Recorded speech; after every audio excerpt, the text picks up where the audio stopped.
President, why the sanctions on China, and are you worried about the dive that the Dow took today?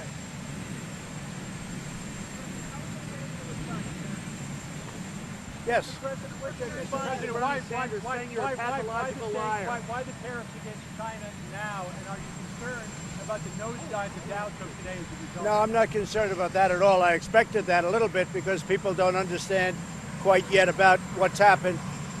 We've taxed China on $300 billion worth of goods and products being sold into our country, and China eats it because they have to pay it, because what they do is they devalue their currency and they push money out.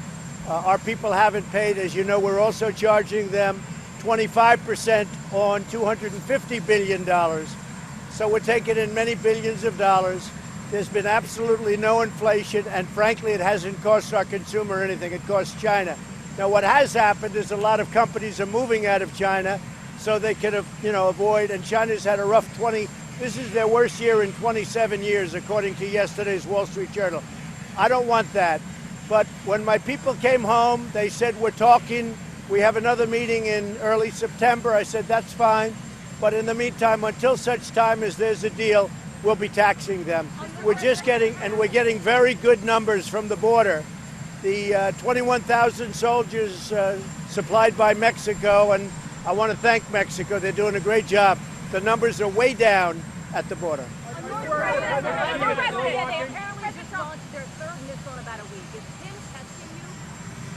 I think it's very much under control. Very much under control.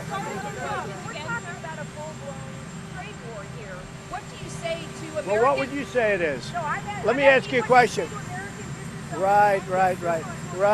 Sure. What would you say when China, for the last 20 years, has been taking hundreds of billions of dollars out of our country, and we had a president that would never do anything, a number of presidents that never would do anything about it? What would you say? For many years, China has been taking money out by the hundreds of billions of dollars a year. We have rebuilt China. So now it's time that we change things around. If they don't want to trade with us anymore, that would be fine with me. We'd save a lot of money. Do you believe that Xi is slow-walking this, and is this 10% tariff? No, I don't know. I think President Xi, who's somebody I like a lot, I think he wants to make a deal, but frankly, he's not going fast enough. He said he was going to be buying from our farmers. He didn't do that. He said he was going to stop fentanyl from coming into our country. It's all coming out of China. He didn't do that. We're losing thousands of people to fentanyl, and this was time. And very importantly, for many years, you know this better than anybody, you've been covering it for a long time. For many years, China has been taking out hundreds of billions of dollars a year and rebuilding China. It's time that we rebuild our country. And you know, the one thing I have to say, and you have to say this, what China is doing is they're devaluing their currency and they're pumping money out like they've never done before, and they're paying for these tariffs. We're not. Are you concerned by reports that the Chinese army may be preparing to intervene in Hong Kong against demonstrators? And what do you say to the accusation that the U.S. is somehow behind? Well, something's probably happening with Hong Kong, because when you look at, what's going on, they've had riots for a long period of time, and I don't know what China's attitude is. Somebody said that at some point they're going to want to stop that, but that's between Hong Kong and that's between China, because Hong Kong is a part of China. They'll have to deal with that themselves. They don't need advice. You put a date of September 1.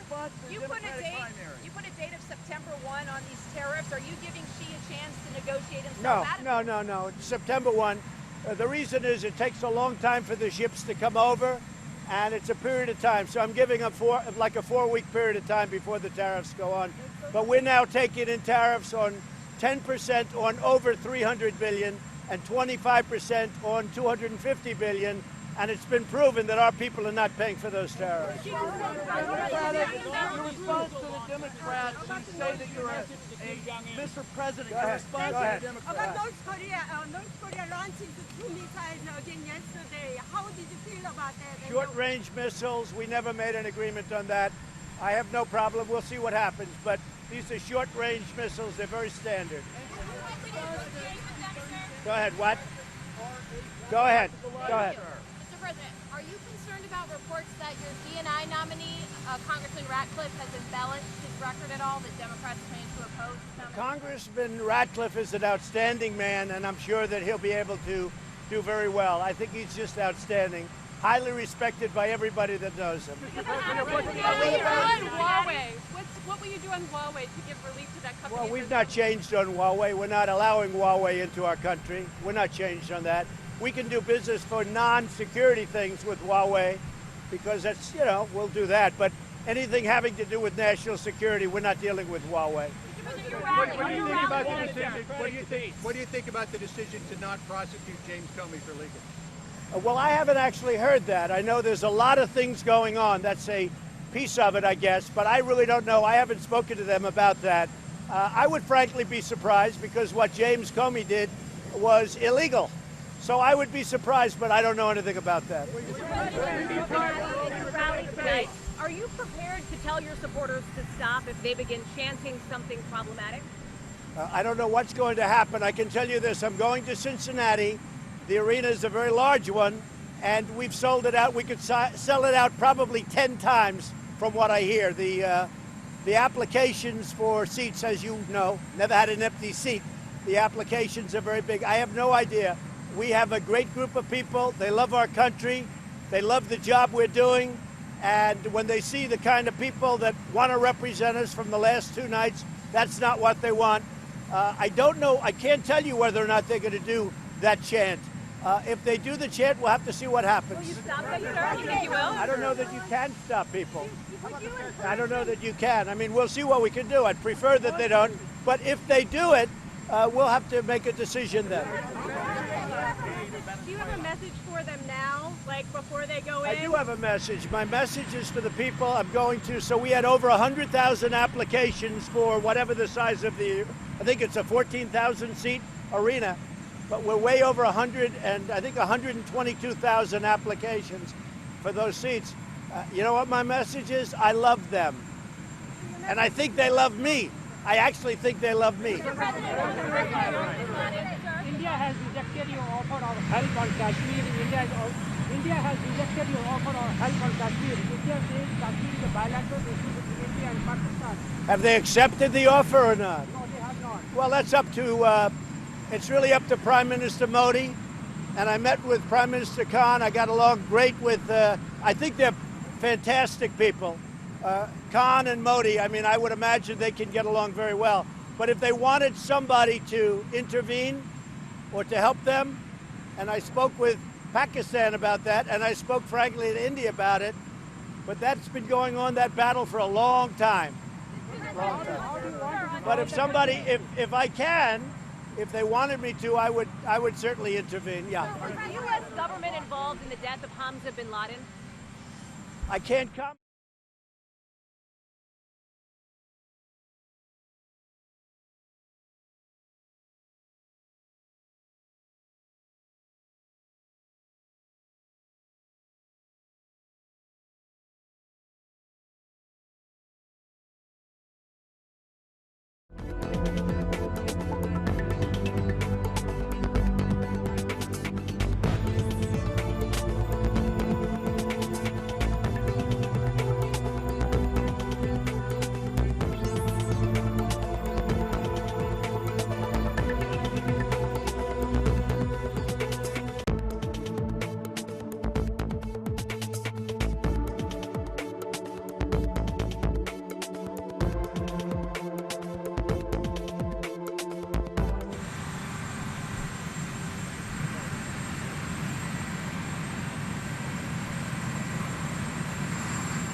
Which process are you talking about?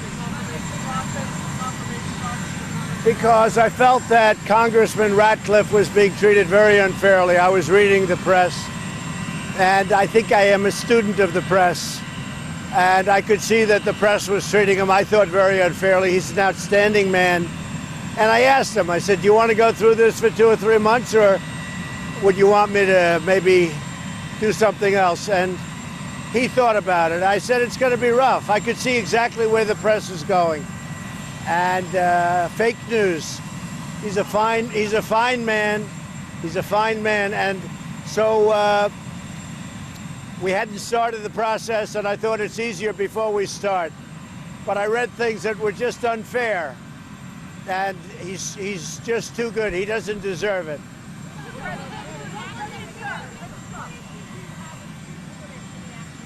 Little what? Well, that might be. I like Sue Gordon. And Sue Gordon is there now, and I like her very much. I've always liked Sue Gordon.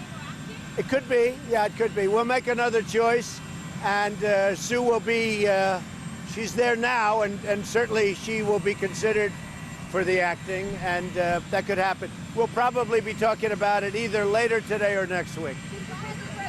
You like Sue Gordon? No, I think he was just treated very badly, very harshly by the press. And he really had a decision to make. You want to go through this for, it could be months.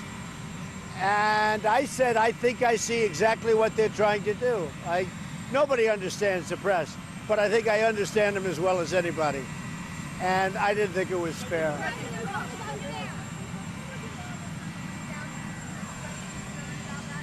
No, they didn't. I think he would have had support. But again, we were very early in the process. We hadn't even started. So we were very early in the process. And I think he would have had good support, certainly from the Republicans. They seem pretty chilly. You what? They were pretty chilly at first. I haven't seen that. I can tell you the Democrats were chilly. That's for sure. But the Republicans, I think, would have been very good. But a lot of the Republicans didn't know John. But I think he would have had good receptivity, and he was getting that. But I believe he made the right decision.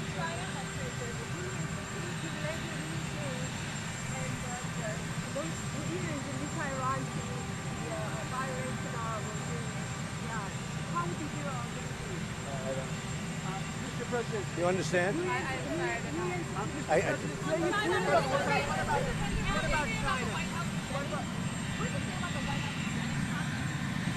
Well, no, you vet for me. I like when you vet. No, you vet. I think the White House has a great vetting process. You vet for me. When I give a name, I give it out to the press, and you vet for me. A lot of times you do a very good job, not always. I think the White, if you look at it, I mean, if you take a look at it, the vetting process for the White House is very good. But you're part of the vetting process, you know? I give out a name to the press, and they vet for me. We save a lot of money that way. But in the case of John, I really believe that he was being treated very harshly and very unfairly.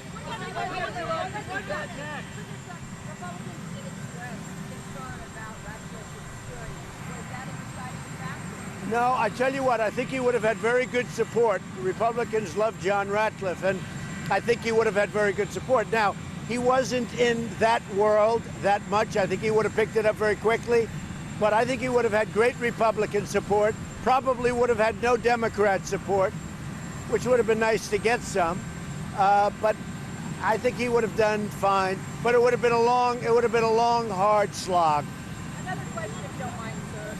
The tweet that you put out about Elijah Cummings and that attempted burglary on his home. Nikki Haley saying it was so unnecessary. What did you say to Nikki Haley? Well, that's okay. I don't mind that. The tweet itself was just really a repeat of what I heard over the news. I know his house was robbed, and I thought that was too bad. That was really not meant as a wise guy tweet. I mean, his house was robbed, and it came over the news at a certain moment last night, and I had just mentioned it. What does China need to do to avoid those tariffs going into force on September 1st? Well, I think China, number one, you have to understand, we are so far behind. We have been treated so badly, and I don't blame China. I blame our past leaders, our past presidents, our past trade representatives. They've done a terrible job. China, we can't just go and make an even deal with China. We have to make a much better deal with China, because right now they have a very unfair playing field, and I'm turning it around. So we're getting 25% of $250 billion. And now we'll be getting 10% of probably close to $350 billion. It's a lot of money. China has to do a lot of things to turn it around. But you'll be seeing they've got to do a lot of things. It goes on September 1st. And frankly, if they don't do them, I can always increase it very substantially. In other words, I could increase it. If I wanted to, I could increase it to a very much higher number.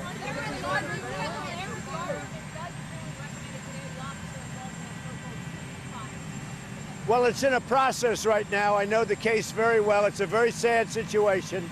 It's heartbreaking. But that's in a process right now, so I'm not going to get involved in the process. As you know, they're going to be making a final decision, I guess, over the next 10 days. So I won't interfere with the process.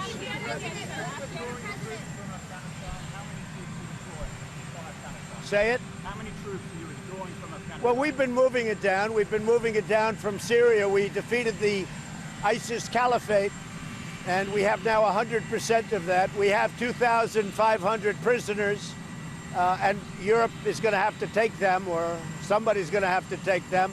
But we have 2,500 ISIS prisoners, and we've told Europe, hey, some come from France, some come from Germany. They're going to have to take them. So we'll see what happens. But we've pretty much reduced, we've taken it way down in Syria. Ultimately, it'll be down to a very few people, if any. With respect to Afghanistan, we've made a lot of progress. We're talking, but we've also made a lot of progress. We're reducing it. We've been there for 19 years. We're really serving as policemen. We could win Afghanistan in 2 days or 3 days or 4 days if we wanted, but I'm not looking to kill 10 million people.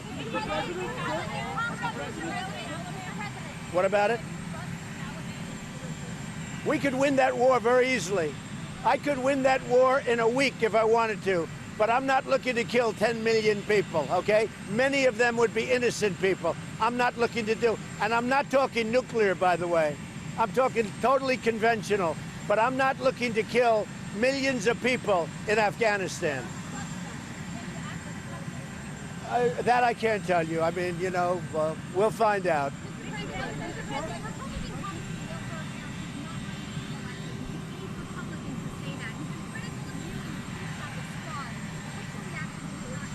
Well, I hear he's done a good job. I don't know Congressman Hurd, but I've heard he's done a good job. We differ on certain subjects, but I've heard he's actually done a good job. It's too bad he's leaving, but really don't know him. So I do have a short list. I have a list of a few people. We're looking at very well-known people. People where the vetting would go very easily because that's what they've been doing. They're in the intelligence world. So I have a list of 3 people that I'm going to be working on over the weekend. We're going to Bedminster. I'll be working on that over the weekend, and probably on Monday I'll give you an answer. And I do like Sue Gordon very much as acting, as per your.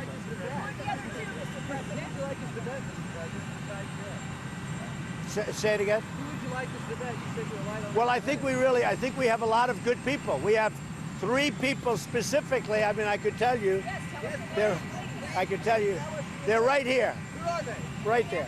But it's too early. Do you want a piece of the list? Go ahead. As far as peace negotiations with the Taliban, can the Taliban be trusted to do trust? Well, I don't want to say if they can be trusted or not. Look, history, I would say, is not so good, but they don't like us much either. But we've brought them down. We brought the number of soldiers down very substantially. They're coming down. We are talking to them. We have a lot of advantages making a deal with us. We're doing very well, as you know, with Pakistan. I met a gentleman who I liked a lot, as you know, last week from Pakistan. I have a lot of respect for him. We have a good friendship, a good feeling, good chemistry. And I think Pakistan will help us, and I think others will get involved. But we've been there 19 years. We're not really, let's put it this way, we're more policemen than anything else. And that's not for our soldiers. And I've said it a lot. We could win the war in we could win the war, if you look at it, and you could look at it any way you want. We could win the war in Afghanistan in less than a week. But I'm not looking to kill 10 million people. And I'm not talking nuclear. I'm not talking nuclear. But we'd win that war in less than a week. And I have that as an option, always. But that's what we're not looking to do. How do you avoid your arms race now that you've decided to withdraw from So with Russia, we have been speaking to Russia about that, about a pact for nuclear, so that they get rid of some, we get rid of some. We'd probably have to put China in there, but right now, we're number one, Russia's number two, and China's number three, but China's quite a bit down in terms of nuclear. China's much lower, but we would certainly want to include China at some point. But I would think that the relationship is good. We're trying to have a good relationship. It's very hard in light of the phony witch hunt, which is now dead. But I will say this, with Russia, if we could get a pact where they reduce and we reduce nuclear, that would be a great thing for the world. And I do believe that'll happen. We have discussed it. I've also discussed it with China. I've discussed it with President Putin. I've also discussed it with China. And I will tell you, China was very, very excited about talking about it, and so is Russia. So I think we'll have a deal at some point, but the particular pact you're talking about that expired as of today, they weren't living up to their commitment, and I said if they're not going to live up to their commitment, then we always have to be in the lead. You know, I've redone our nuclear. We have new nuclear coming. I hate to tell that to people. I hate to say it because it's devastating, but we've always got to be in the lead. Hopefully, and hope to God you never have to use it. Say it. We have new everything. We have the finest military in the world. We make the finest equipment in the world by far, whether it's fighters, whether it's missiles, whether it's the ships, whether it's submarines. There's nobody to compete with us. But if we could hold off spending by getting a pact with Russia and with China, that would be very good for all three countries.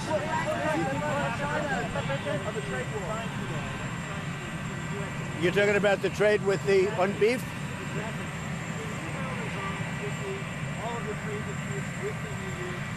EU is very tough to deal with. They're very difficult. They have barriers. They had barriers on beef. We broke that barrier today. I appreciate it.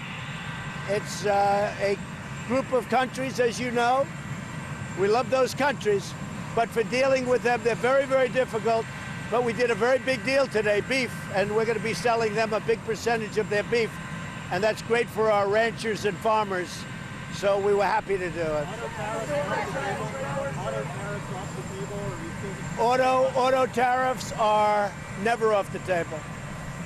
If they would not treat us fairly, which they're not. I mean, you know, it's right now. Look, the EU has tremendous barriers to us, but we just broke the first barrier, and maybe we broke it because of the fact that if I don't get what we want, I'll put auto tariffs, because it's all about the automobile and it's all about the tariffs. If I don't get what I want, I'll have no choice but maybe to do that. But so far, they've been very good. And I want to thank Mexico. The numbers are way, way down, apprehensions. The numbers are way down. Mexico, they have about 21,000. They actually now have maybe more than that on our border. They have another 6,000 on their northern border, okay? If you view it that way, their northern border near Guatemala. And I will tell you, Mexico's doing a great job.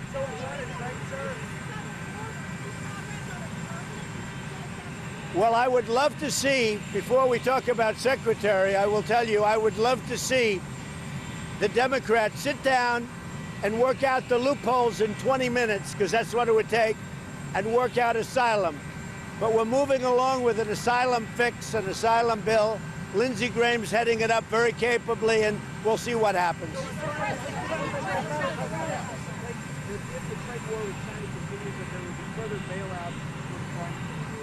I'll always help our farmers. Our farmers were targeted by China. And our farmers, frankly, these are great patriots. I'll always help our farmers. There'll be a time when the biggest beneficiary of what I'm doing with respect to China and trade generally, you're seeing it with the EU. They couldn't do the cattle thing at all. Beef, they couldn't do it at all. And now all of a sudden this came out of nowhere. Our farmers will ultimately be the biggest beneficiaries, and they know that. But our farmers are great patriots.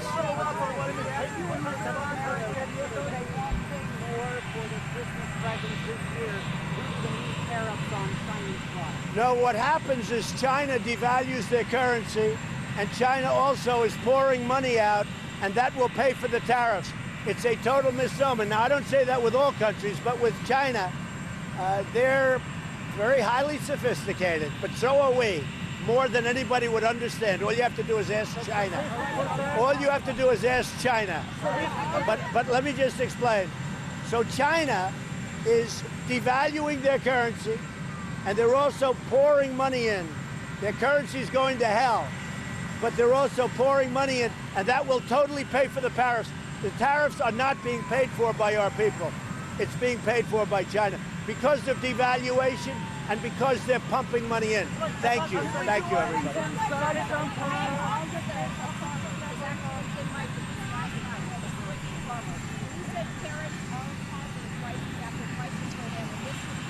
Well, you interviewed the wrong farmer, number one. Number two, any amount that China sucks out, we're making up out of the billions of dollars that we're taking in. Remember this, our country is taking in billions and billions of dollars from China. We never took in 10 cents from China. And out of that many billions of dollars, we're taking a part of it and we're giving it to the farmers because they've been targeted by China. The farmers, they come out totally whole. So you interviewed the wrong farmer.